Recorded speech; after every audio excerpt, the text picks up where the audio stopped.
Ovo su greške roditelja. I sad razumete, jedna greška nije problem. A puno grešaka, evo ga, disfunkcija kore velikog umozga, kako se to zove, disleksija, disgrafija, diskalkulija, to su naša deca danas. Eto, samo još par slajda, treba da završim za 2 minute. Evo ovde gledajte te greške roditelja. Rozes, ovo pričao sam o tome. Fiksiranje glave. Nije greška kad mama uradi, to je njen instinkt, ali je greška kad tata to ne radi, tata tako priprema dete 11. on je živac. Ili pazite ovu sliku. Moj rođak postao, deda šalje slike svaki dan, pitam ga, Gorane čoveče, šta je ovo? Kaže on, relaksator. Po čega se beba relaksira? A, nije to za bebu, to je za mamu. Ali pazite, prvo kretanje milinizacija, oči, levo, desno, kupili roze sobu, druga milinizacija, glava, levo, desno, fiksiramo glavu, treća milinizacija, beba se diže na ruke, vrti se levo, desno, mi kupimo relaksator. Pa mi ne damo detetu da aktivira neke važne procese duboko u mozgu.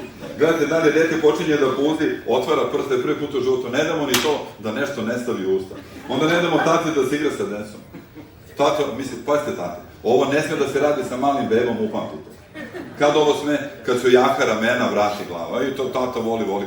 Dete, ko ne da tati ovo da radi? Zašto? Da ne padne, šta tata da ne padne?